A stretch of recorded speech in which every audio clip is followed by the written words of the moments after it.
les 7 monuments et statues que je ferais ériger à Lomé si j'étais président. Adebayor en fait partie. Lomé, notre capitale, est une ville sans âme. Nous étions autrefois la ville des Naniabes, avec le commerce florissant des pagnes wax hollandais. Nous en avons perdu le monopole aujourd'hui. En parcourant Lomé, on ne voit que les panneaux publicitaires célébrant l'alcool, avec même une bouteille détestable de Jama au Carrefour Ta, comme si c'était ce qui nous caractérisait. Pire, la plupart de nos ronds-points sont nus, alors que dans beaucoup de pays, ces lieux permettent de transmettre une identité ou de célébrer des valeurs ou figures emblématiques.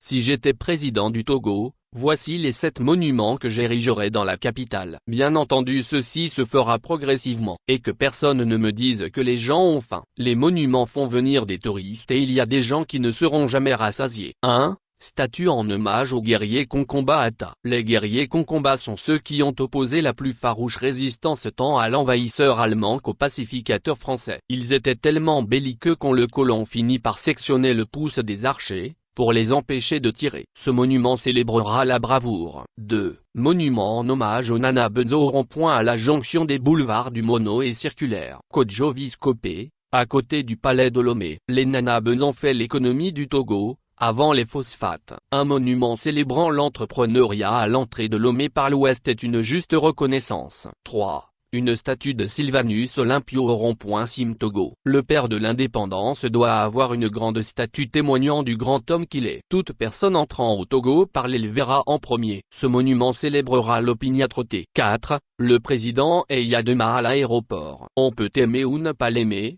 le président Eyadema a marqué la vie de plusieurs générations de Togolais. Lui aussi mérite un monument car il est venu de loin et toute sa vie était un miracle. L'aéroport porte déjà son nom. Il reste sa grande statue. L'actuelle est trop petite. 5. Bella Bello à la douane a dit de Gomé. Cette femme était extraordinaire et elle a contribué au rayonnement du Togo à l'international. Elle avait une voix d'or. Que toute personne allant au nord-ouest de Lomé se souvienne d'elle. 6. Paul Ayi face au monument de l'indépendance. Il a conçu ce monument. Que toute personne qui passe par cette place se souvienne du plus complet de nos artistes. 7. Adebayor à Atikoumé. Vous connaissez ma devise, aimons-nous vivants. Rendons-nous hommage aux vivants. Le Togo est connu à l'international beaucoup grâce à Adebayor. Il restera pour longtemps notre superstar du football, celui qui nous a amenés à la Coupe du Monde. Qu'on lui consacre un monument de son vivant. Il symbolise le talent. Voilà. Dites-moi ce que vous en pensez. Qui d'autre auriez-vous mis sur cette liste et où l'auriez-vous placé? J'ai volontairement limité la liste à 7 identités. Vos avis m'intéressent.